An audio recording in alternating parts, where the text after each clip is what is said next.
No dia 16 de agosto de 1909, a Gazeta de Notícias, um dos principais jornais da capital da República, publicou em sua primeira página uma matéria que faria tremer os corações dos brasileiros. Remetida pelo correspondente de Aracaju, a reportagem carregava um título que despertava terror: uma cidade invadida por cangaceiros.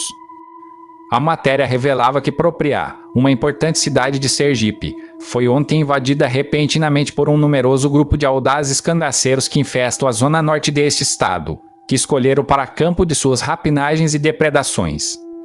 O correspondente descrevia uma cena digna dos piores pesadelos. Foi imenso o pânico da população da laboriosa cidade. Quando o alarme soou, a autoridade policial mobilizou todos os recursos disponíveis, propondo-se a capturar os invasores. Os cangaceiros resistiram ferozmente, travando-se renhido combate, de que resultaram vários feridos e uma morte. Um soldado de polícia ficou gravemente ferido, enquanto um cangaceiro pagou com a vida sua ousadia. Para tranquilizar a opinião pública, o correspondente concluía: a ordem impropriada foi felizmente restabelecida, achando-se a população satisfeita com as medidas de repressão da autoridade policial. Ao que consta, o governo do estado está preparando uma nova força para ir em perseguição dos cangaceiros. Entre 1900 e 1940, aproximadamente, desenrolou-se o auge do cangaço na região nordeste do Brasil, um fenômeno sinistro que assombrava o sertão. Esses bandoleiros armados atuavam nos limites do sertão e do agreste, cruzando fronteiras de vários estados e cidades como fantasmas vingadores.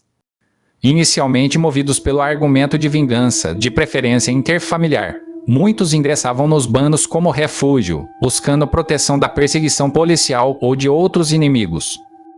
Posteriormente, transformavam essa modalidade de banditismo rural em forma de sobrevivência, obtendo ganhos materiais através de roubos, saques e extorsões que aterrorizavam populações inteiras. Esses ataques geravam pesadelos e calafrios que percorriam toda a população como uma praga. Bastava a notícia de que os cangaceiros estavam próximos para que a vida normal se alterasse completamente. O trabalho era suspenso, as festas canceladas, e até mesmo os enterros eram abandonados por medo. As autoridades policiais reforçavam desesperadamente o sistema de segurança, mas nem sempre conseguiam conter o terror que se espalhava. O surgimento do cangaço estava intimamente relacionado ao sistema político, jurídico, econômico e social do Nordeste brasileiro. A decadência da agricultura e pecuária, a vida de penúria da população sertaneja, as secas devastadoras, a ausência do poder público, as injustiças perpetradas pelos coronéis e seus jagunços, as rivalidades fratricidas entre clãs familiares, os abusos da polícia, os códigos de honra e vingança do sertão, tudo conspirava para criar um ambiente propício ao banditismo. Porém, essa explicação ganha dimensões muito mais complexas quando cruzada com as histórias individuais dos próprios bandoleiros. Entre os cangaceiros mais temidos, destacaram-se figuras lendárias como Antônio Silvino, Sr. Pereira, Ângelo Roque e Jararaca. Contudo, nenhuma delas conquistou tanta notoriedade quanto Virgulino Ferreira, o temível Lampião. Em 1916, Lampião fez sua estreia sinistra no banditismo rural. Percorria com seu bando de salteadores, a pé ou a cavalo, diversos estados nordestinos, espalhando terror por onde passava. Como um verdadeiro fora da lei, vivia da violência mais brutal, intimidava, roubava fazendas, povoados e vilas, praticava justiçamentos cruéis, estuprava mulheres e fazia prisioneiros, extorquindo dinheiro em troca de resgates. Aqueles que despertavam sua inimizade eram saqueados, espancados e saqueados, mutilados e mortos de forma cruel. Essa faceta sombria de Lampião e seus cabras não passou despercebida por Graciliano Ramos. Em livro póstumo que reunia crônicas publicadas entre as décadas de 1920 e 1950, o escritor alagoano, que viveu no sertão, relata um encontro perturbador. Em condições desagradáveis, conheceu um discípulo de Lampião, um sujeito imensamente forte, alourado, vermelhaço, de olho mau. Este homem teria confessado que todas as vezes que praticava um homicídio abria a carótida da vítima e bebia um pouco de sangue. Ramos ficou impressionado com tal revelação. Anda por aí espalhada a longa série das barbaridades cometidas pelo terrível salteador, mas essa confissão voluntária de um companheiro dele surpreendeu-me. Em outra crônica, o escritor voltava a expressar seus sentimentos diante de tanta atrocidade. O cangaceiro tipo Lampião aniquila o inimigo, devasta-lhe os bens e, se não o mata, faz coisa pior, castra-o. Às vezes castra literalmente, o que é horrível. Na opinião de Ramos, Lampião se valia desses requintes de crueldade porque precisava conservar sempre vivo o sentimento de terror que inspira sua mais eficaz das armas. Lampião transformou-se numa espécie de bandido guerrilheiro da Caatinga, que ludibriou e venceu forças policiais de forma tão engenhosa que o povo do sertão chegou a acreditar que fosse dotado de poderes sobrenaturais. Tornou-se objeto de temor e respeito em uma vasta região, inserido numa complexa rede de fornecedores, protetores e informantes. Negociava com fazendeiros, autoridades públicas e chefes políticos locais. Amigo de Edonides Ferreira de Carvalho, futuro governador de Sergipe, e de famílias poderosas como os Brito, de Propriá, recebeu do padre Cícero a patente de capitão dos batalhões patrióticos. Levou uma vida pública extraordinária, chegando a declarar em tom jocoso que seria governador de um novo estado sertanejo. Frequentemente entrevistado e fotografado, foi até mesmo filmado. Sua fama e glória, comparadas às do gangster Al Capone, circularam para além das fronteiras nacionais, virando manchete em jornais dos Estados Unidos. Muito antes de sua morte, já havia se tornado lenda viva. A diversidade sombria do cangaço, indivíduos de perfis completamente díspares cerraram fileiras no cangaço, criando uma galeria macabra de personagens. Ex-escravos como José, integrante do bando de Jesuíno Brilhante, e Vicente de Marina, membro do bando de Senhor Pereira, dividiam espaço com agricultores, criadores de miúças, vaqueiros, artesãos, comerciantes, foragidos da justiça, desertores da força pública e do exército, estoleiros, jagunços e desocupados. Negros, brancos, mulatos, cafuzos e caboclos, todos unidos pela violência e pelo desespero. Muitos ingressavam no cangaço motivados por injustiças profundas. Naquela terra de ninguém entre a polícia e os cangaceiros, parte da população sertaneja se alistava nas forças da ordem, enquanto outra parte, aterrorizada ou vitimizada pela própria polícia, abraçava o banditismo. Havia ainda aqueles que escolhiam essa vida sombria como meio de vingança contra crimes cometidos contra suas famílias por inimigos pessoais ou famílias rivais. Contudo, os motivos de grande parte dos cangaceiros nada tinham a ver com vingança ou injustiça. A maioria arriscava-se a seguir Lampião ou Corisco simplesmente porque não tinha alternativas melhores. O sertão oferecia aos jovens apenas um modesto trabalho no campo, com enxada e facão, repetindo o destino de seus pais. A falta de perspectivas interessantes tornou-se elemento crucial na opção pela vida nos brigantes. Segundo o historiador Luiz Bernardo Pericaz, o cangaço transformou-se num verdadeiro negócio, num emprego, enfim, num meio de vida chegando a ser visto como profissão. Os novos cangaceiros, além de motivos pessoais e confrontos com volantes ou outras famílias, entraram nas fileiras do cangaço vendo nelas a possibilidade de liberdade, prestígio e fortuna. Se o estilo de vida pacato do interior oferecia perspectivas desanimadoras para o jovem sertanejo, o cangaço exercia um poder de atração irresistível. Celebrada em verso e prosa no imaginário social, a vida aventureira e glamourosa de cangaceiro era vista por muitos rapazes como promissora, emocionante e rentável apesar dos perigos, e talvez exatamente por causa deles.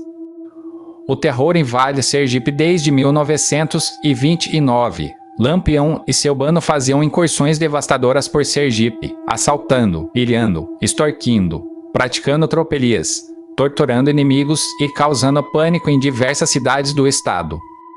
Em Careira, os cangaceiros promoveram um verdadeiro espetáculo do terror. Permaneceram por horas, passearam, fizeram compras, beberam cerveja e cachaça e pediram contribuições em dinheiro aos comerciantes aterrorizados. Alguns cidadãos fugiram da cidade, assombrados, e por onde os cangaceiros passavam, multidões os seguiam com uma mistura de medo e fascínio mórbido. Lampião, especialmente, atraía curiosidade e admiração perturbadoras. Sua cartucheira era espetacular, tinha 2 palmos de largura, continha 4 fileiras de cartuchos e 2 fileiras de botões de ouro e prata. À 1 hora da madrugada, O bando montou nas mulas e partiu, deixando atrás de si uma cidade transformada para sempre. Tempos depois, atacaram Canindé, às margens do rio São Francisco, e em Poço Redondo saquearam fazenda e comércio local, levando dinheiro e joias. Em 25 de novembro de 1929, Lampião e seus sequazes fizeram uma das mais célebres e aterrorizantes aparições públicas de suas carreiras criminosas. Foi em Capela, município situado a cerca de 67 quilômetros da capital.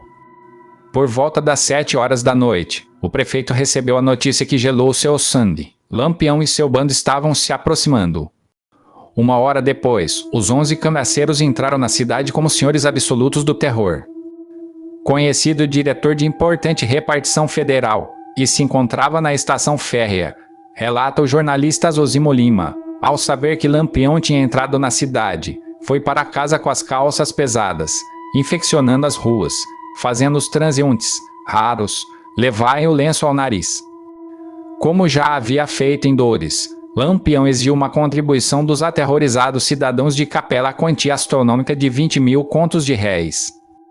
O prefeito, tremendo, argumentou que os moradores eram pobres e, tendo enfrentado 3 anos de secas consecutivas, teriam dificuldades em arrecadar tal soma. O rei do cangaço então demonstrou sua versão perversa de misericórdia, reduzindo o valor da extorsão para 6 mil contos de réis. De se compreender a situação de carência do povo nordestino, principalmente em épocas de estiagens prolongadas. Acordado o desconto, o chefe de polícia desesperadamente efetuou a coleta entre os cidadãos de maior poder aquisitivo. Não houve dificuldade para arrecadar o dinheiro, todos sabiam que Lampião não era de brincadeira. Os cangaceiros deixaram a cidade em direção a Aquidabã por volta das 3 horas da madrugada, levando consigo não apenas o dinheiro, mas também a dignidade e a paz de uma população inteira. O crime que chocou o sertão nesse contexto sombrio ocorreu um crime que, ao que parece, chocou profundamente o agreste sertão sergipano. Na alta noite de domingo, 4 de janeiro de 1931, Manoel Luiz de Jesus, que se identificava como Corisco Preto, do bando de Lampião acompanhado de Andrelino Bispo de Jesus, chegaram a um lugar denominado Rio do Cágado, na cidade de São Paulo, atual Frei Paulo. Dirigiram-se à casa do lavrador José Antônio Conrado, vulgo José Conrado, e o chamaram para abrir a porta, alegando serem 2 amigos. Quando o velho relutou em atendê-los, os bandidos utilizaram outro disfarce sinistro, dizendo serem da força do governo, ali para prender um criminoso. Por um instante fatal, o velho acreditou e abriu a porta. Foi imediatamente agarrado e imobilizado por Andrelino, enquanto Manoel invadia a casa como uma fera, começando a saqueá-la. Avançou numa mulher, obrigando-a a fugir desesperada para a mata em busca de salvação. O momento de tensão extrema se intensificou. Manoel ficou agressivo, fez depredações e tentou violentar uma neta do velho. Em seguida, exigiu dinheiro, e a vítima lhe entregou tudo o que tinha em casa, uma quantia superior a 500 contos de réis. Insatisfeitos com o butim, os bandidos exigiram mais dinheiro, alegando que havia sido prometido a Lampião por ocasião de sua passagem pela cidade. Levaram o velho para fora da casa e lhe deram uma cacetada brutal, pressionando para que entregasse os cerca de 2 mil contos de réis que supostamente havia escondido. Quando o velho declarou que não tinha dinheiro nenhum mais e nunca tinha visto Lampião, foi murrado e espancado sem piedade até perder os sentidos. Foi então que um dos bandidos proferiu palavras que ecoariam como uma maldição: "Vamos sangrá-lo." O outro retrucou com crueldade ainda maior: "Não, vamos castrá-lo, que ele já está quase morto." Enquanto um segurou a vítima indefesa, o outro consumou o ato mais vil, castrou o homem indefeso, deixando-o mutilado e humilhado numa demonstração de sadismo que chocaria toda a região.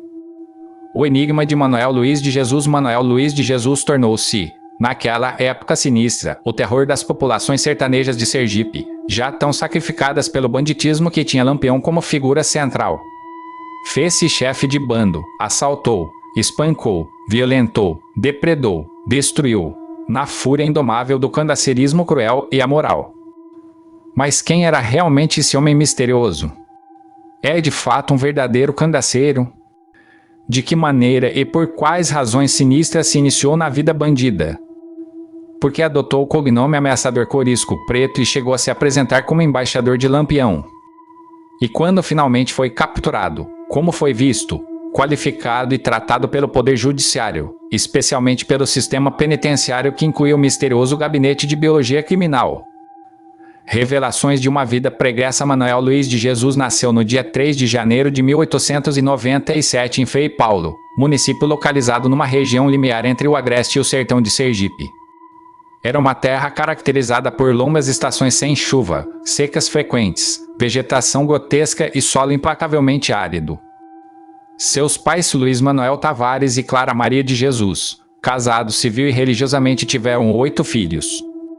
Eram de origem negra, pobres, analfabetos, pequenos lavradores que lutavam diariamente contra a hostilidade da terra.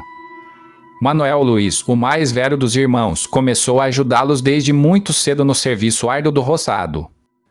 Educado nos ensinamentos da religião católica, frequentava missas e comungava religiosamente de 15 em 15 dias. Os pais, contudo, não quiseram que ele aprendesse as primeiras letras, uma decisão que marcaria tragicamente seu destino. Quando contava apenas 13 anos, sua vida foi destroçada por uma tragédia que mudaria tudo. Seu pai, homem trabalhador e de bons costumes, foi assassinado perversamente. O assassino ficou impune, e essa injustiça plantaria as sementes da revolta no coração do jovem. Compreendendo a necessidade desesperadora de redobrar os esforços para sustentar a família devastada, o primogênito passou a trabalhar como nunca, plantando em maior escala algodão e mandioca. Gozando de boa saúde, não temia o trabalho pesado que a vida lhe impunha. Havia completado 19 anos quando teria iniciado sua vida sexual. Não adquirira os vícios do fumo nem do álcool que assolavam muitos sertanejos. Festas, sambas e danças não o seduziam, preferia uma vida simples e laboriosa. Pouco antes de atingir a maioridade, casou-se perante as leis civis e eclesiásticas. O casal teve 2 filhas, mas o destino cruel continuaria a persegui-lo. A primeira filha morreu aos 7 anos de idade, e a segunda veio a falecer já mocinha, depois de ter sido desonrada por um homem casado. A transformação do homem em monstro. Manuel Luiz, vivendo em estado de penúria extrema, ficou completamente revoltado com o que aconteceu à filha, um atentado brutal à honra familiar. Sua ira só aumentou quando descobriu uma verdade amarga. Como negro e pobre sertanejo, não podia contar com as instâncias responsáveis pela lei, ordem e justiça. O sistema judicial era geralmente falho, lento e tendencioso, favorecendo sempre os poderosos. O sofrimento oriundo do desajuste familiar, os ecos da cultura de violência, a impunidade reinante, o mandonismo local, a desorganização social e a escassez material deixavam-nos sem horizontes. A situação se agravou com o impacto devastador da crise de 1929 no Brasil, que devastou os mercados do algodão. Para piorar tudo, havia um camarada que, ao se indispor com ele, passou a persegui-lo implacavelmente. Em virtude disso, Manuel Luiz foi forçado a deixar Frei Paulo, indo tentar a vida como praça na polícia militar. Mas não permaneceu muito tempo. Após dar baixa, regressou à cidade natal, apenas para descobrir que a perseguição continuava. Sua paciência estava se esgotando rapidamente. Como pouco se poderia esperar dos canais legais, resolveu fazer justiça com as próprias mãos. Encaminhou-se à casa de seu desafeto e o agrediu fisicamente, dando-lhe pancadas que ecoaram como o primeiro grito de sua transformação em bandido. Coincidentemente, nessa mesma oportunidade, Corisco havia passado na casa do homem, assaltando brutalmente. Manuel Luiz ignorava completamente a passagem do famoso cangaceiro, mas acabou recebendo a fama sinistra dos feitos dele. E quem era esse tal Corisco que mudaria para sempre o destino de Manuel Luiz? O Diabo Louro e sua crueldade lendária. Cristino Gomes da Silva Cleto, conhecido pelos epítetos aterrorizantes de Corisco, o Diabo Louro, era um dos mais famosos e cruéis cangaceiros. Entre todos os sequazes de Lampião, Corisco se destacava por sua coragem desmedida e crueldade sem limites. Vários episódios macabros demonstram sua natureza diabólica. Por volta de 1930, os cangaceiros prenderam Domiciano Tabelião da então Vila de Couraça, no estado da Bahia, estipulando seu resgate em 5 contos de réis. Mesmo com a família do refém pagando a importância exigida, Corisco e seus cabras mataram Domiciano de forma horrenda. Sangraram o infeliz e o esquartejaram, deixando pedaços do corpo ao léu numa demonstração macabra de poder. Em 22 de setembro de 1931, quando se encontrou com o delegado Herculano Borges na plaga baiana de Bonfim, o Diabo Louro mostrou mais uma vez sua natureza demoníaca. Capturou seu antigo desafeto, que lhe teria desrespeitado anos antes, e no dia seguinte perpetrou uma das torturas mais horrendas já registradas no sertão. Pendurou-o pelos pés numa vara, entre duas árvores como se faz com animais destinados ao abate, e lhe tirou a pele enquanto ainda estava vivo. Depois, cortou-lhe as mãos, os pés e as orelhas, esquartejando-o completamente. Enfiou as várias partes do corpo em estacas, numa demonstração pública aterrorizante de sua vingança, ameaçando matar quem ousasse enterrá-las. Graciliano Ramos definiu Corisco como um pequeno monstro violento e bruto. Seria um desclassificado, alguém que começou na ordem, na família, na religião, mas viu tudo isso ruir de repente. De nada lhe teriam servido os olhos azuis, a pele branca, as barbas do avô, longas e respeitáveis, e as do pai, menores, mas ainda dignas de respeito. Para o escritor alagoano, Corisco não possuía barbas nem virtude, fora da sociedade, metido no mato como um bicho, desprezou noções rijas e antigas. Submeteu-se à lei da necessidade. Passou anos embrenhado na caatinga, com um rifle a tiracolo, defendendo-se e atacando, perfeitamente bicho. Figura sinistra. Um branco degenerado. Paradoxalmente, era esse branco degenerado que, segundo Antônio Amauri de Araújo, fazia tremer os inimigos, causava pavor entre os catingueiros desamparados e trazia em desassossego ricos fazendeiros. Todo o Nordeste o conhecia na década de 1930, e seu nome ganhava manchetes aterrorizantes nos jornais de todo o Brasil. A inspiração sinistra, homem de confiança e braço direito de Lampião, Corisco tornou-se um dos subchefes do bando quando o rei do cangaço dividiu seus sequazes em subgrupos estratégicos. Empreendeu várias investidas devastadoras sobre Sergipe, desencadeando um clima de insegurança que aterrorizava tanto os setores da sociedade civil quanto o poder público. Em mensagem apresentada à Assembleia Legislativa no dia 7 de setembro de 1929, o presidente do Estado revelava sua preocupação, a luta pela garantia da ordem pública ter sido tenaz. Mas os grupos sinistros de Lampião e Corisco continuam organizados em Alcateia, a intranquilizar as populações dos sertões. Em agosto de 1930, o Diabo Louro e seu grupo tomaram a usina de cana-de-açúcar de Calumbi, perto de Capela. Manda a um proprietário, Luiz Matos, ir à cidade buscar 10.000 contos de réis, mantendo sua família como refém numa demonstração cruel de poder. Tempos depois, saquearam uma fazenda em Mata Grande, matando friamente o proprietário. Manuel Luiz talvez tenha se fascinado ao receber a fama dos feitos do Diabo Louro, ou pelo menos nele se inspirou quando decidiu ingressar definitivamente na criminalidade. A prova disso é que, em várias ocasiões, passou a se auto-intitular Corisco Preto, uma alcunha cujo adjetivo se distinguia pela referência direta à sua raça. Queria associar sua imagem à de um cangaceiro celebrado, visto pela opinião pública como facínora temível, porém indômito, envolto numa mística de obstinação, valentia e intrepidez que aterrorizava e fascinava ao mesmo tempo. Possivelmente Manuel Luiz desconhecia o que seu ídolo realmente pensava das relações raciais. Segundo relatos perturbadores, Corisco nutria profunda ojeriza aos negros. Isso teria origem num episódio humilhante de sua juventude. Ao caminhar numa estrada, foi ofendido por 2 soldados pretos e fortes de uma volante. Esses soldados autoritários e insolentes o abordaram chamando de coiteiro desgraçado, amarelo e cabra sem vergonha. Corisco teria se sentido profundamente humilhado e, desde então, alimentado profunda aversão a pretos.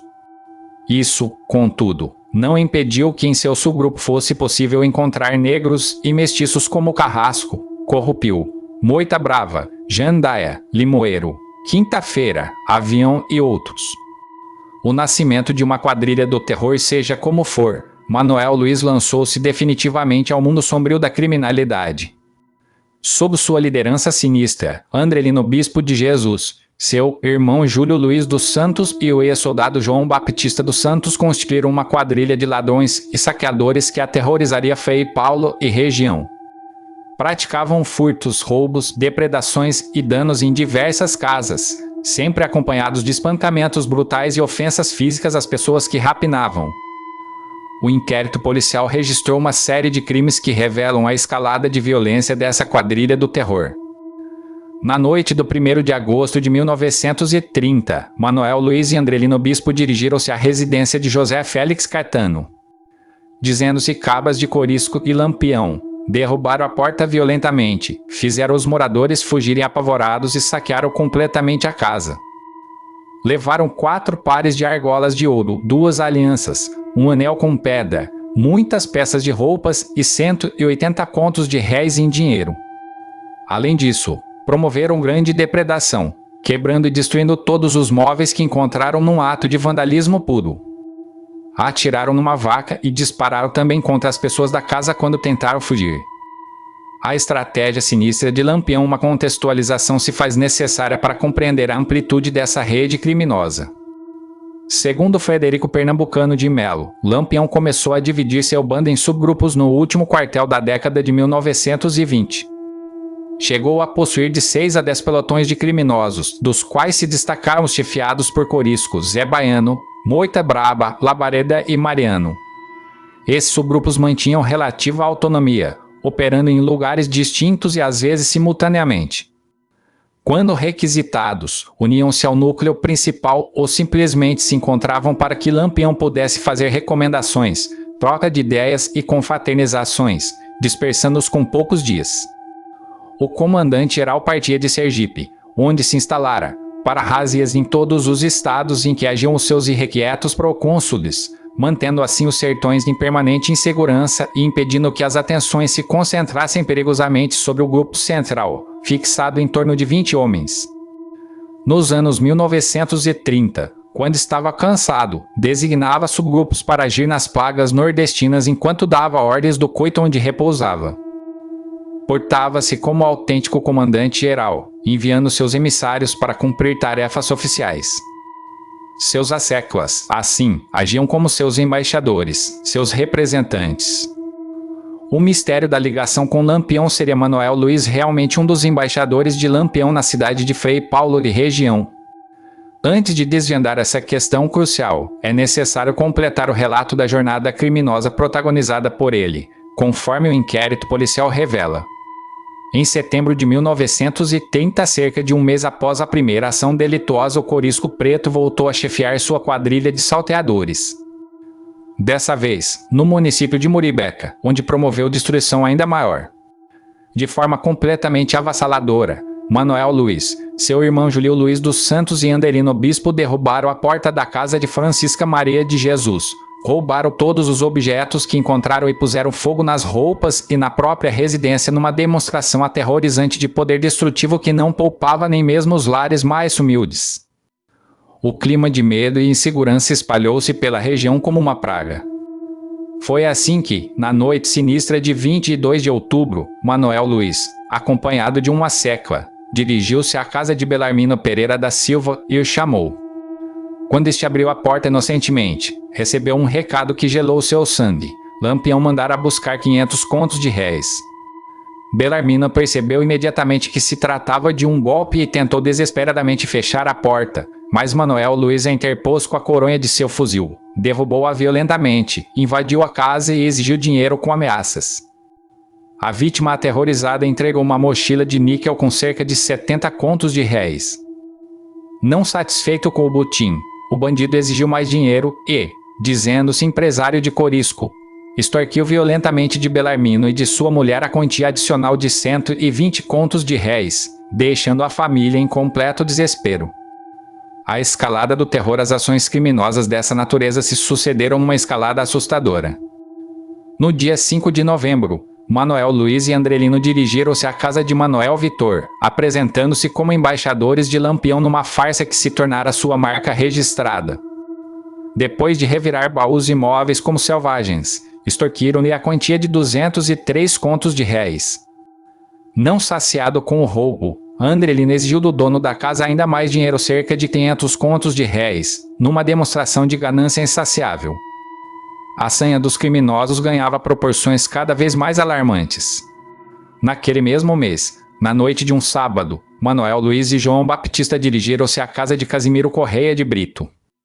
Após arrombarem a porta brutalmente, disseram estar ligados a Lampião, agrediram covardemente a mulher de Casimiro e saquearam completamente a casa, carregando uma pistola e vários objetos de valor. A verdade sobre os lampiõezinhos, contudo, um mistério permanecia. Manuel Luiz havia realmente aderido ao bando de Lampião, ou se tornado um verdadeiro cangaceiro. Conforme assinala Billy Chandler, muitos sertanejos tentaram capitalizar em cima do espectro aterrorizante de Lampião de maneiras surpreendentes. Alguns ficavam encarregados de servir como intermediários nos casos de extorsão, mas tão logo recebiam o dinheiro, fugiam para lugares distantes. Outros, para oferir benefícios pecuniários, exploravam o medo que muitas pessoas sentiam de Lampião, impondo-lhe chantagens, ilhagens e extorsões que raramente chegavam ao conhecimento do rei do cangaço e seus cabras.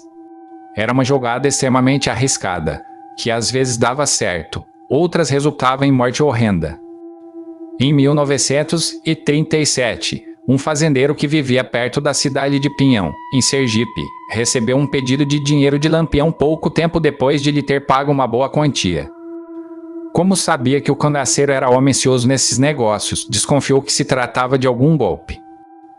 Procurou Lampião pessoalmente para saber por que estava sendo taxado duplamente.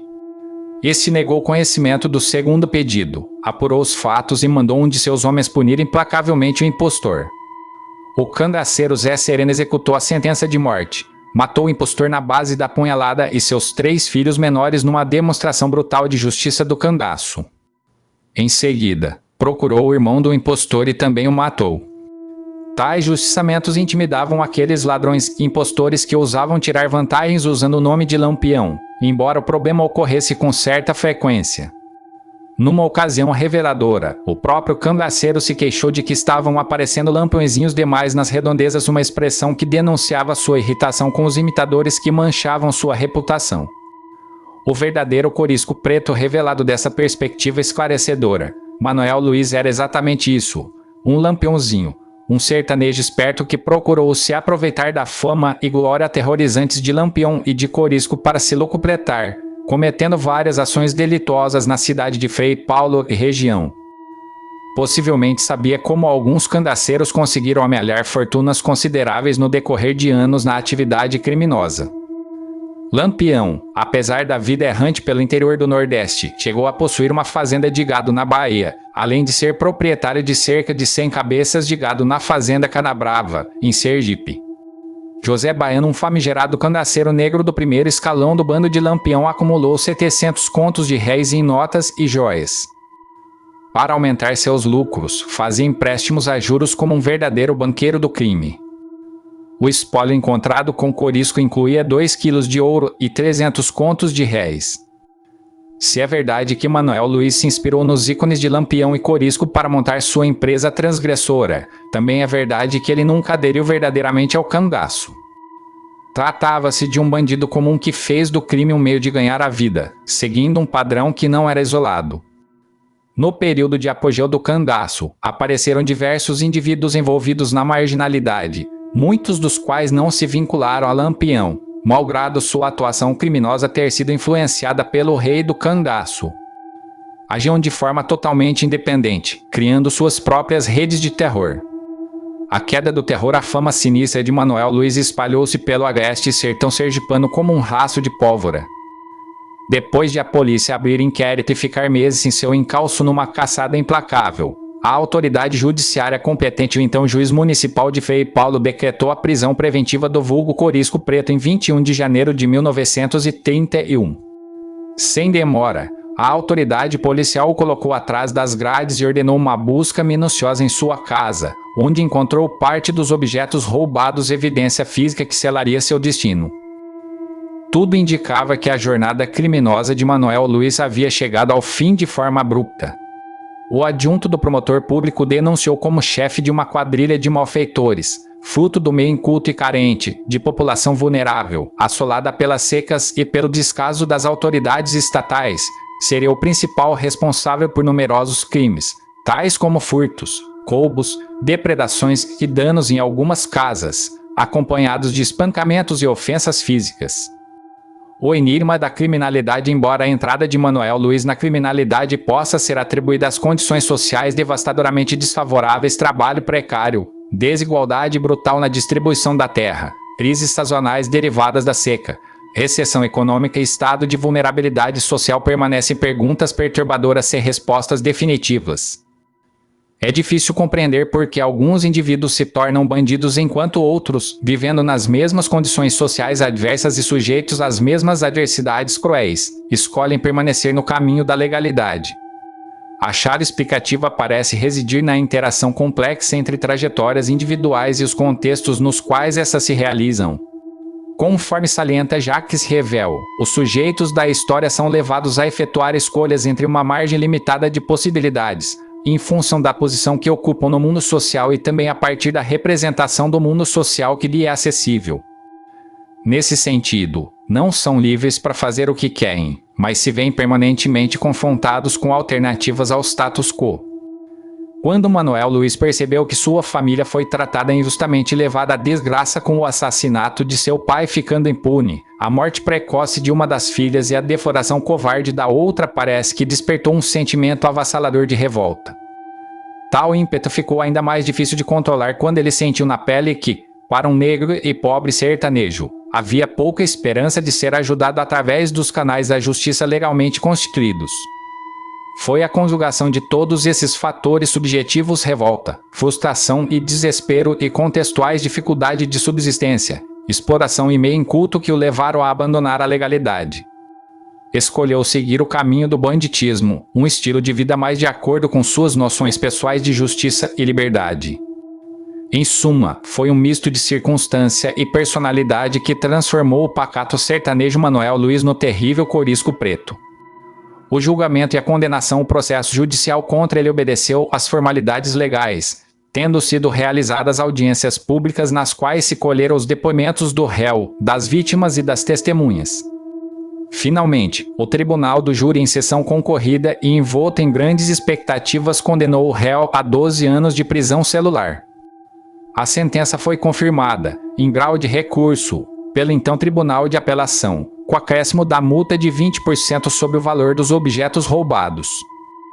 Manuel Luiz foi recolhido à penitenciária do Estado, em Aracaju, no dia 16 de março de 1931, para cumprir a pena que mudaria completamente sua vida.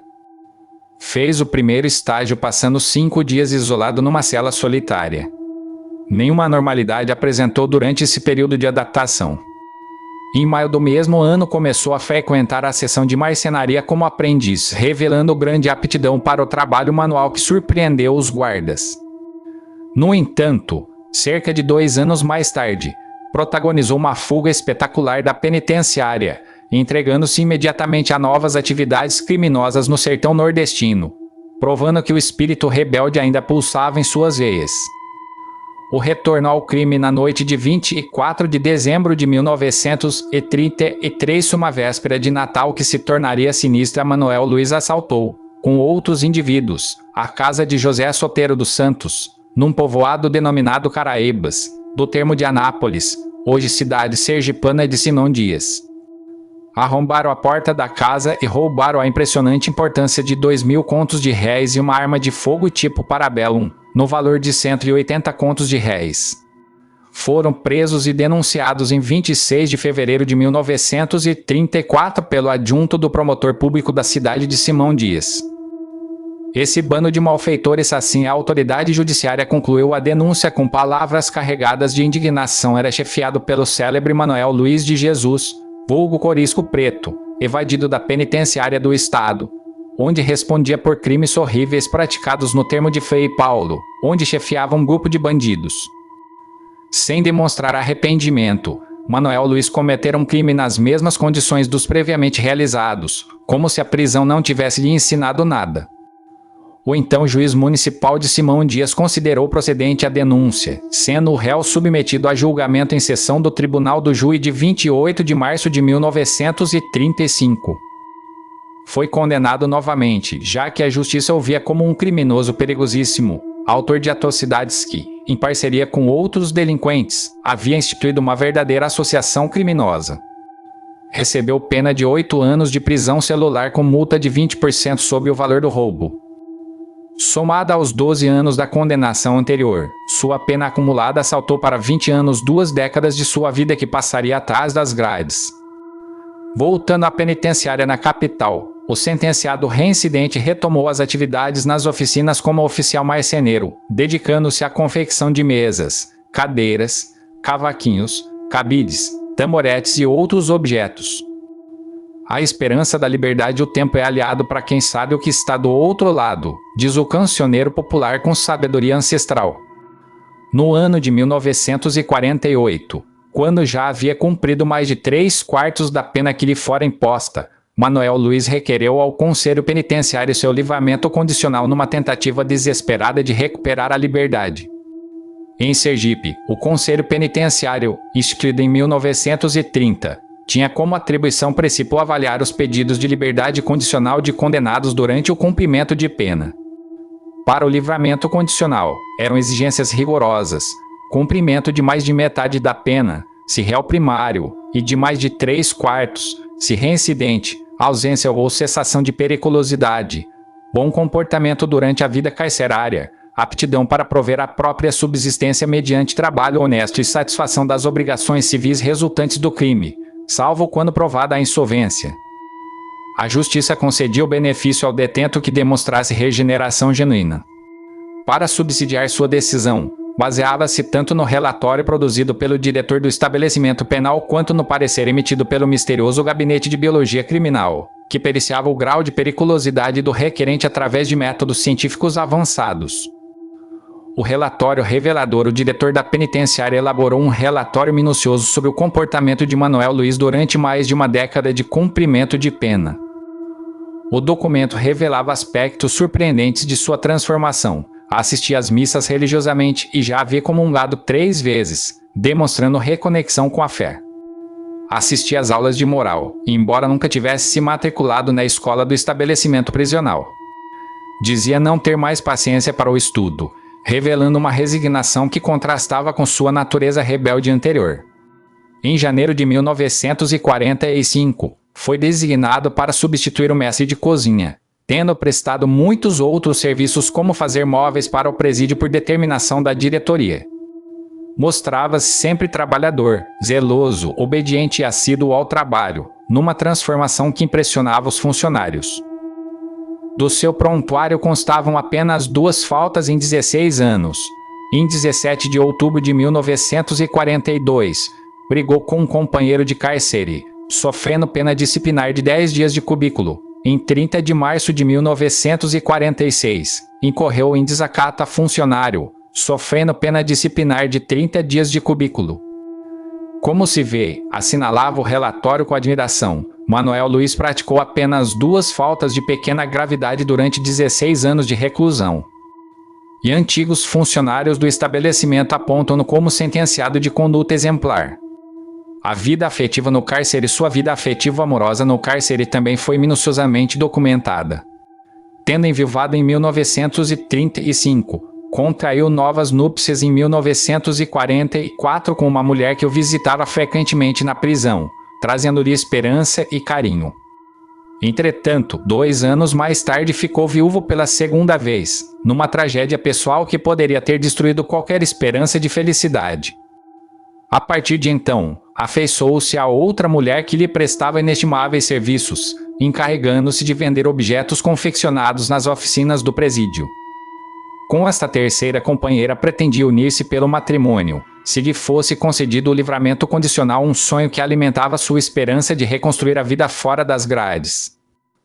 O relatório também abordava sua situação financeira durante os anos de cumprimento de pena. Não era má, pois vinha ganhando, como sentenciado, mais do que o necessário para suas pequenas despesas. conseguiu amealhar um pecúlio suficiente para sua manutenção e da família que viera a constituir. Era pequeno proprietário no município de Campo do Brito e possuía, na capital, uma casa avaliada em 25 mil cruzeiros, uma quantia considerável para a época. Criminoso reincidente, finalizava o relatório. Manuel Luiz já cumpriu mais de 3/4 da pena que lhe foi imposta, assistindo-lhe destarte o direito de pleitear o livramento condicional. O mistério do Gabinete de Biologia Criminal, como se observa, o relatório do diretor inclinava-se favoravelmente ao pleito de Manuel Luiz, sugerindo que, através do binômio trabalho e boa conduta, operara-se a regeneração do delinquente. Para confirmação definitiva, havia necessidade do laudo do misterioso Gabinete de Biologia Criminal de Sergipe.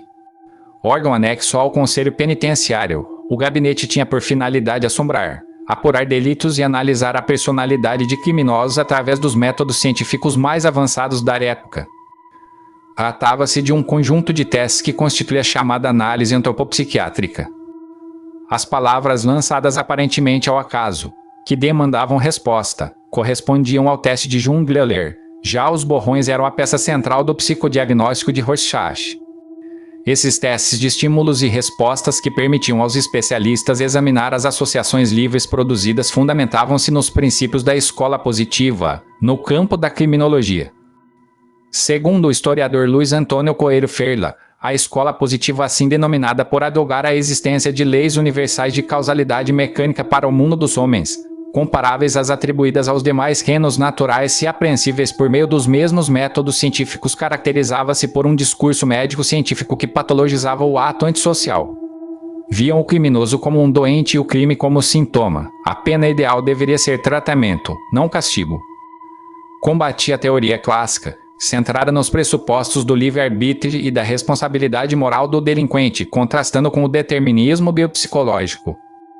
As teorias sombrias de Lombroso. A escola positiva surgiu e se difundiu a partir dos trabalhos do italiano Cesare Lombroso, professor de medicina legal da Universidade de Turim, e viveu de 1835 a 1909. No seu aclamado livro L'Uomo Delinquente, 1876, Lombroso desenvolveu a teoria da origem atávica do comportamento antissocial. Qualificou a personagem que traria popularidade e muita controvérsia às suas ideias, o criminoso nato, que carregaria anomalias e estigmas atávicos, padecendo de uma predisposição pessoal ao delito que podia ser cientificamente detectada. Para Lombroso e seus discípulos da Escola de Ciências Forenses e Criminais italianas, como Enrico Ferri, era possível descobrir o caráter de uma pessoa pelo exame das medições antropométricas, traços faciais e complexões físicas e das descrições morfológicas. Avaliavam que a superfície do corpo, sua aparência e suas medidas poderiam ser a chave de acesso à alma, onde se refletiam virtudes e vícios. Os positivistas elaboraram mensurações antropométricas detalhadas, procurando constatar os sinais corporais do criminoso nato. Tais estigmas podiam ser anatômicos, assimetria cranial e facial, região occipital predominante sobre a frontal, arcadas superciliares protuberantes, nariz adunco, orelhas de abano, tubérculo de Darwin, massas do rosto afastadas e salientes, barba rala, dentes caninos bem desenvolvidos, prognatismo, características faciais que aproximavam o perfil do criminoso ao dos símios. Também identificavam estigmas fisiológicos, insensibilidade à dor, tato embotado, olfato e paladar obtusos, invulnerabilidade, mancinismo e ambidestria e psicológicos, revelados pela instabilidade afetiva, pelo gosto de tatuagens, pelo uso de gíria, pelo olhar fixo e frio. O racismo científico. Os postulados lombrosianos floresceram no contexto ideológico ligado ao imperialismo fim de siècle, estimulados pelas teorias do chamado racismo científico, sobretudo pelas diversas modalidades de evolucionismos e darwinismos biológicos e sociais. Em comum, essas teorias preconizavam a superioridade do homem branco europeu, concebido como o produto mais avançado da evolução biológica, intelectual, moral e cultural. As outras raças representadas pelo negro africano, pelo índio americano ou pelo mongol asiático jazeriam nos estágios primitivos da evolução. Não é de estranhar que a diferenciação racial tenha sido um dos ingredientes das ideias de Lombroso e da escola positiva. O professor italiano argumentava que indivíduos com características semelhantes às do macaco tinham, por atavismo, propensão à prática do crime e à loucura. Para conferir fundamentação científica à teoria, buscou demonstrar o inato comportamento criminoso dos animais num dos capítulos de L'Homo Delinquente.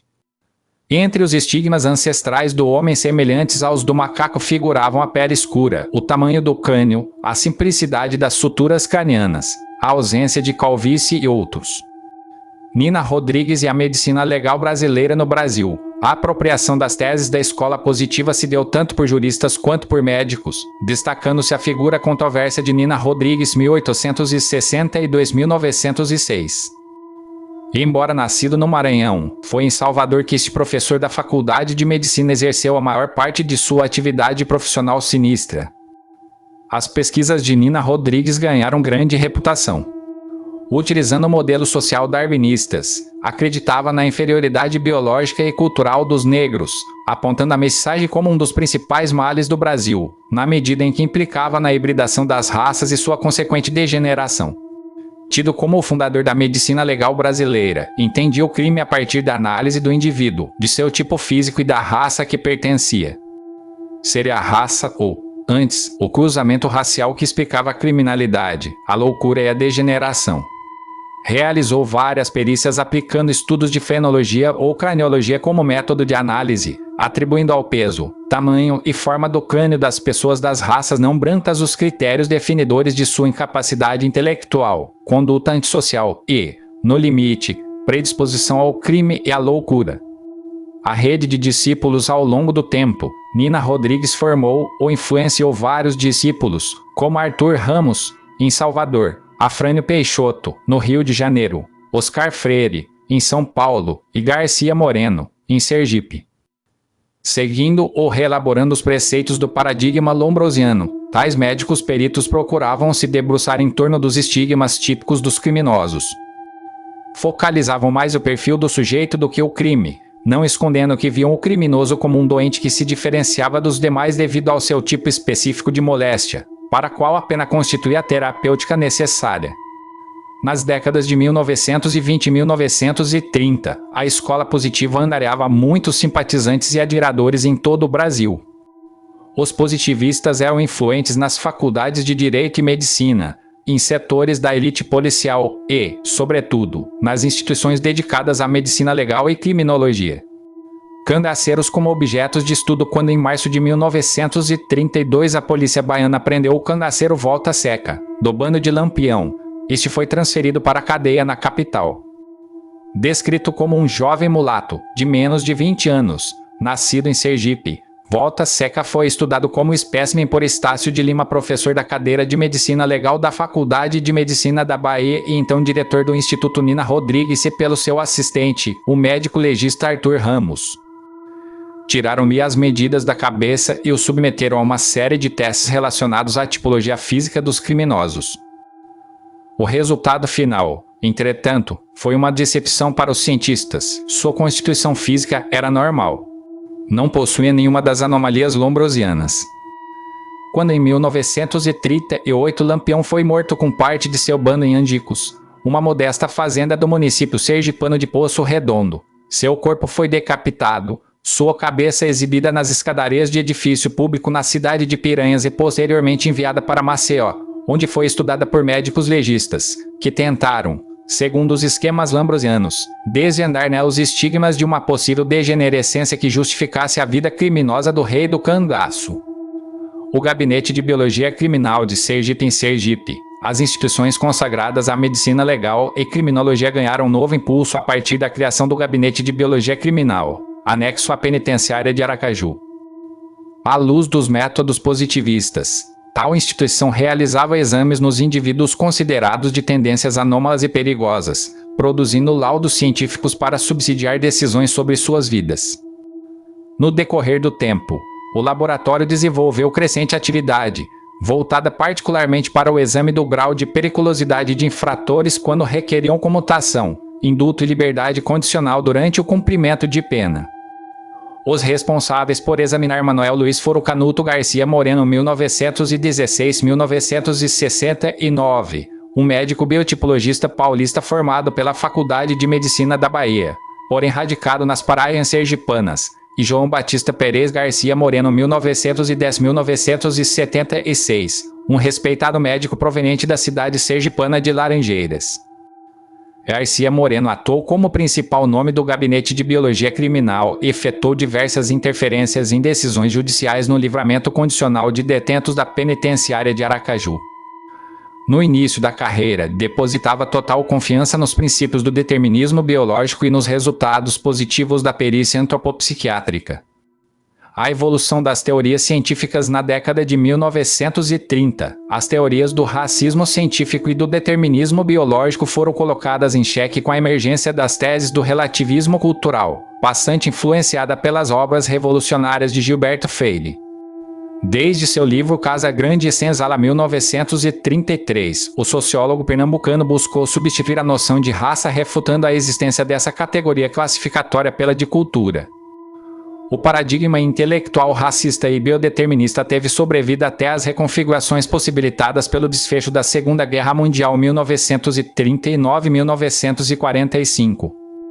No campo da medicina legal e da criminologia, as concepções mais ortodoxas da época de Lombroso foram sendo paulatinamente substituídas pelas teorias do chamado constitucionalismo biotipológico.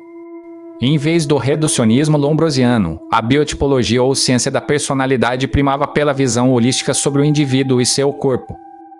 Daí a preocupação de estudar os diversos fatores fisiológicos, morfológicos e psicológicos de cunho hereditário ou adquirido, que conduziam ao crime. O foco se deslocou do exterior para o interior do corpo humano, dos estigmas visíveis, para os sinais invisíveis de adequação ou inadequação às normas sociais. A perícia antropopsiquiátrica perícia no requerente começou com o registro minucioso de seus dados pessoais. Nome: Manuel Luiz de Jesus. Cor: melanodermo, indivíduo de pele de coloração escura 3. Filiação: Luiz Manuel Tavares e Clara Maria de Jesus. Sexo: masculino. Estado civil: casado civilmente e na igreja. Lugar de nascimento: Fê Paulo. Naturalidade: sergipano. Religião: católica. Educação: rústica. Profissão: lavrador. Partido político: não tem. Crime: roubo, pena: 20 anos de reclusão. Data da prisão: 16 de dezembro de 1931. Término da pena: 17 de dezembro de 1951. A partir daí, interrogatórios, medidas e testes se sucederam numa sequência que ocupou laudas do processo. Manuel Luiz teve seus índices biotipológicos e antropométricos, índice cefálico, facial, nasal, ângulo facial e outros mensurados com precisão científica. Embora esse exame não tivesse conotação diretamente racista, a referência ao melanodermo não chegava tanto. Convém frisar que a diferenciação racial foi um dos aspectos centrais da teoria de Lombroso e da escola positiva. Após ter seus índices mensurados, foi inquirido minuciosamente acerca de sua história de vida no plano fisiológico e patológico, desde a infância mais remota. A premissa era perturbadora. Ao reconstituir a história de vida do delinquente, encontrar-se sinais que o identificavam retrospectivamente como tal desde o começo de sua existência. Considerava-se que o crime já estaria incubado no criminoso antes mesmo de acontecer, como uma semente maligna esperando para germinar. Cabia ao olhar treinado do especialista identificá-lo através de métodos que pretendiam desvendar os segredos mais profundos da alma humana. Revelações íntimas da perícia. Os médicos peritos anotaram os aspectos que julgaram mais relevantes das respostas de Manuel Luiz, revelando detalhes íntimos de sua existência. Uber aos 16 anos. Iniciou-se no comércio sexual aos 19. Teve herpes zoster na infância e nega qualquer doença na fase adulta. No que se refere aos antecedentes familiares, revelou que seu pai foi assassinado quando tinha 13 anos. Era preto, talvez normolineutipo com simetria entre troncos, membros e abdômen, sério e amigueiro. O assassino permanecia ignorado e o crime ficou impune, uma injustiça que marcaria para sempre sua visão de mundo. Sua mãe, já falecida, era Faelderma, alegre e também amigueira. O paciente nega psicopatia na família, numa resposta que os médicos registraram com interesse científico, buscando rastros de hereditariedade criminal que pudessem explicar sua trajetória delituosa. Os mistérios da mente revelados como última etapa do exame médico legal. Foram realizados testes psicológicos cujo escopo não era outro senão desvendar os segredos mais profundos da mente do delinquente. Sua utilização ampla em criminologia se dava pela sua suposta capacidade em ter acesso a segredos da vida e do pensamento do indivíduo examinado que não seriam acessíveis de outra forma. O peticionário foi submetido ao teste de Rorschach, baseado em estímulos e reações que procuravam analisar as livres associações produzidas pelo inconsciente. É uma pena que as súmulas preenchidas não se encontrem no processo, restando apenas os resultados sintetizados que guardam seus próprios mistérios. Os médicos peritos diagnosticaram que Manuel Luiz era pouco inteligente. A partir desse pressuposto controverso, o laudo chegou a várias conclusões sobre sua psique. Estado afetivo, extratensivo, impulsividade já dominada, sintônico. No tocante ao exame P. O psicodiagnóstico miocinético, constatou-se que tinha escala dietética de grau baixo, porém sem agressividade. Detalhista, pragmático, era dotado de extraversão. Quanto à sua personalidade, sofria de psicotípico transtorno do humor responsivo. Para finalizar, os médicos peritos traçaram um diagnóstico criminológico revelador do requerente. O veredito científico Manuel Luiz, bancando o corisco, apenas deu a cor do tempo e do ambiente à sua personalidade extratensiva, impulsiva, servida por inteligência rude e inculta. O segundo crime fê-lo na embalagem dessa mesma situação biopsicológica. Hoje, o estudo polidimensional de sua personalidade, principalmente à luz dos testes de Rorschach e do P. Mostra a diminuição da impulsividade. Diminuição decorrente da idade, apocadora da força vital e da superestrutura que a vida carcerária cria em muitos detentos, reforçando-lhes a censura e lhes melhorando a consciência e o caráter. Processou-se nele a regeneração que a lei espera para a maioria dos criminosos. Percebe-se como os médicos peritos empregaram os procedimentos da biotipologia para examinar Manuel Luiz de forma minuciosa. Pode-se dizer que tais procedimentos ressignificaram as teses da criminologia lombrosiana, a partir de uma ampliação das mensurações antropométricas e das classificações biopsíquicas. Acreditava-se que o estudo dos diversos fatores biológicos, especialmente anatômicos, fisiológicos e psíquicos que conduziam ao crime, permitia um mapeamento exato da personalidade do criminoso e levava à individualização da pena e do prognóstico correcional. A decisão final, se o relatório do diretor da penitenciária apontava o bom comportamento e a faina laboriosa de Manuel Luiz, o laudo do Gabinete de Biologia Criminal assinalava a ausência ou cessação de sua periculosidade. A pena de reclusão e as consequentes implicações da vida carcerária teriam desempenhado sua função corretiva, e o requerente, na concepção dos especialistas, havia se regenerado completamente. O Conselho Penitenciário reuniu-se em sessão extraordinária e, antes de tomar uma deliberação acerca do pedido de livramento condicional do Corisco Preto, ainda houve o parecer de Osman Ora Fontes 1916-1992, um dos conselheiros. Advogado criminalista e futuro professor da Faculdade de Direito de Sergipe, Fontes exerceu vários cargos de destaque, chegou a ser chefe de polícia, presidente da Ordem dos Advogados do Brasil, Seção Sergipe e procurador-geral do Estado. O parecer decisivo, seu longo arrazoado, baseou-se nos princípios da sociologia criminal. A primeira impressão que nos dá Manuel Luiz de Jesus, em face dos crimes que cometeu, é de repulsa, de recusa instintiva ao seu pedido de livramento condicional, afirmava o conselheiro com honestidade. Mas, se estudarmos detidamente a sua figura frente aos processos científicos da criminologia moderna, vamos situá-lo entre aqueles criminosos mais produto do meio ambiente em que viveram, do que mesmo uma figura típica individual de delinquente. Sem fazer da questão racial o eixo central de seu argumento, Fontes anunciava os fatores psicológicos, mesológicos e culturais que levaram Manuel Luiz ao mundo da marginalidade. V. Aos 13 anos, morrer seu pai assassinado, sem punição alguma para o autor do delito. Se não bastasse passar por esse drama familiar quando criança, ele criou-se, cresceu e fez-se homem em meio físico e social propenso ao crime. A criminalidade rural latente, extravasada violentamente no cangaceirismo, tem como causa profunda e primordial o tipo de organização social das nossas populações sertanejas.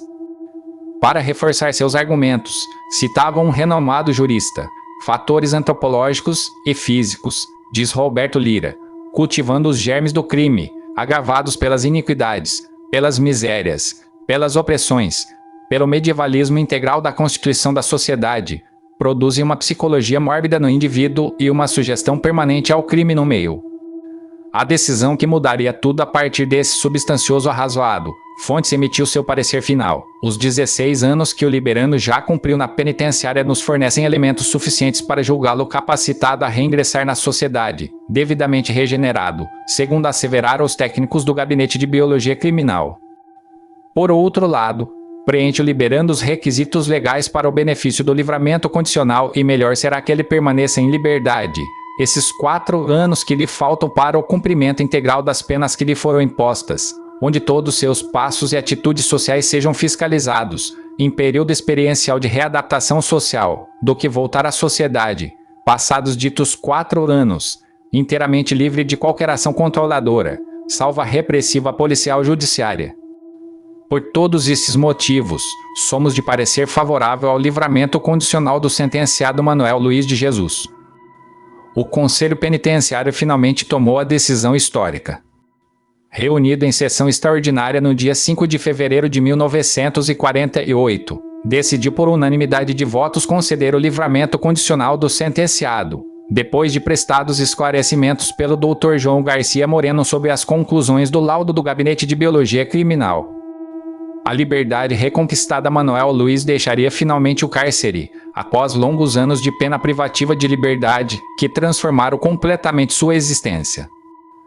Provavelmente recebeu tal notícia com alegria indescritível afinal. Estava livre, embora ainda precisasse cumprir certos requisitos legais que o manteriam sob vigilância. Não sabemos de seu paradeiro após a libertação, e isso alimenta nossa curiosidade sobre o destino final deste homem extraordinário. Teria voltado a morar no interior sertanejo, onde tudo começou. Ou resolveu radicar-se na capital do estado, buscando anonimato numa nova vida. Conseguiu realizar seu desejo de se casar novamente e reconstruir uma família, superando as tragédias que marcaram sua juventude. Encontrou colocação no mercado de trabalho, de modo a ter condições de ganhar o pão de cada dia com dignidade e honestidade. Mais importante, passou a levar uma vida regrada no caminho da idoneidade e retidão sem enfrentar mais problemas com a justiça, ou os velhos demônios voltaram a assombrá-lo. Paralelos com outros cangaceiros na ausência de respostas seguras para tais questões intrigantes, resta-nos especular com base em casos similares. Talvez Manuel Luiz tenha passado por experiências semelhantes às dos cangaceiros que foram presos e cumpriram pena. Por ocasião do assassinato de Corisco em 1940, fato que decretou oficialmente o fim do cangaço, muitos cangaceiros estavam sob custódia das autoridades em Alagoas e Bahia. Alguns esperavam anistia, principalmente aqueles que se entregaram voluntariamente, conquanto outros sabiam que seus crimes não seriam perdoados. Em geral, as autoridades e a maior parte da opinião pública sentiam pena deles, ponto de vista este que se originava da ideia de que o cangaço era o reflexo da ignorância, pobreza e injustiça da sociedade sertaneja. Os cangaceiros eram, portanto, criminosos comuns, porém vítimas das circunstâncias. O comportamento deles na penitenciária impressionou as autoridades de forma surpreendente. Portavam-se como pessoas normais que, apesar de presas, trabalhavam de forma morigerada e obedeciam às autoridades com disciplina exemplar. Após o cumprimento da pena, que variava de alguns meses até 3 ou 4 anos, e atestado o bom comportamento, eram soltos e reintegrados à sociedade. Algo semelhante ocorreu com Manuel Luiz. A justiça entendeu que ele se reabilitou e apresentava condições de reinserir-se socialmente, por isso o colocou novamente no convívio dos chamados cidadãos de bem. O fim de uma era acabava assim o drama extraordinário de um negro que, embora acomado pelo aparato policial, condenado pelo poder judiciário e apreendido como objeto de laboratório pelos ditames da antropologia criminal, viveu como poucos as desventuras e encruzilhadas relacionadas ao cangaço, à raça e ao banditismo rural. Em 1948, os tempos estavam mudando dramaticamente que o país já não era mais o mesmo. O cangaço chegara ao fim definitivo, depois de um grande esforço do governo Vargas para acabar com aquela modalidade of banditismo que maculava a imagem do Brasil como nação moderna e civilizada. Também parecia ter chegado ao fim os discursos baseados nas teorias do biodeterminismo racial, cedendo lugar àqueles calcados no papel do meio cultural, social e econômico. Falamos parecia porque é necessário relativizar a interpretação de que ocorreu um completo abandono de noções raciais ideológicas no tocante às interpretações da dinâmica social brasileira. Legados persistentes pelo menos no campo da medicina legal e da criminologia, não se esvaiu totalmente a crença de que era possível identificar, criminalizar e punir certos indivíduos tendo em vista seus traços fenotípicos. O tamanho de lábios e narizes, os índices cefálicos, a espessura de cabelos, a cor da pele, entre outras marcas corporais, continuavam a decodificar valores morais, comportamentais e estéticos. Classificações como pardos, mestiços, mulatos e pretos continuaram a aparecer nos registros policiais, prontuários médicos, autos criminais, laudos periciais, gráficos estatísticos e manuais de medicina e de direito. Talvez resida aí a chave para entendermos um suposto enigma do imaginário social brasileiro no que concerne à superposição de seus vários discursos sobre raça. A história de Manuel Luiz de Jesus, o misterioso Corisco Preto, permanece como testemunho fascinante de uma época em que o Brasil lutava para definir sua identidade nacional, racial e social. Suas pegadas se perderam no tempo, mas sua trajetória extraordinária do sertão ao cangaço, do crime à prisão, da ciência racial à liberdade continua a nos intrigar e nos ensinar sobre os complexos caminhos da justiça, da redenção e da natureza humana. Que fim teria levado esse homem que ousou se proclamar o Corisco Preto? Suas pegadas se perderam nas brumas do tempo, deixando-nos apenas com perguntas que ecoam pelos sertões da história brasileira, como sussurros de uma era que se foi, mas cujos fantasmas ainda assombram nossa memória coletiva.